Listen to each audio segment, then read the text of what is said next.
Earlier, I spoke to Andrew Small, a fellow with the Asia program at the German Marshall Fund, and I asked him about the significance of both the Israeli and Palestinian leaders visiting China at the same time and about Beijing's influence on the Middle East peace process.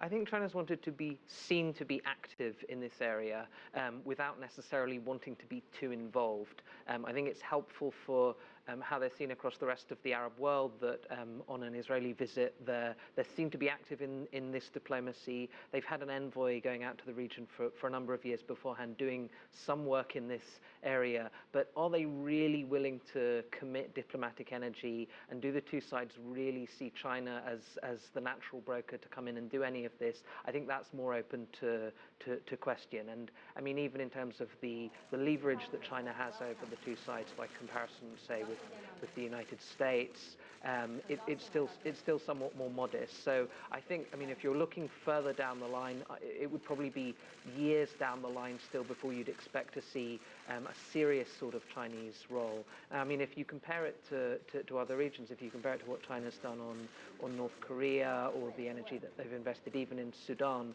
there have been these areas where they've really stepped up their diplomacy and invested that sort of commitment.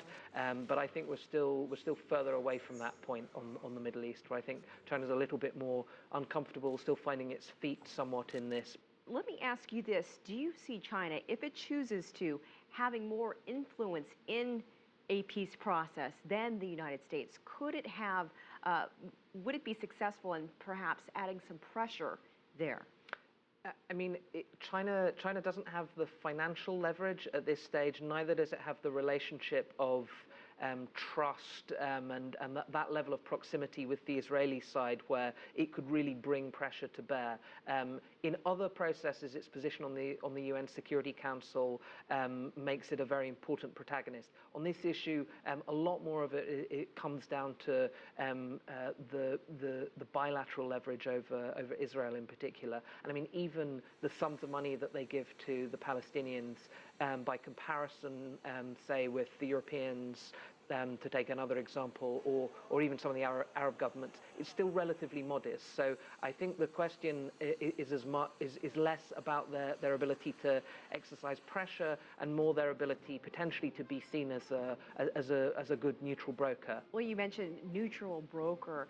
Other countries looking and watching this visit this week can perhaps say, well, you know, China could be seen as a more objective party in a peace process than the United States.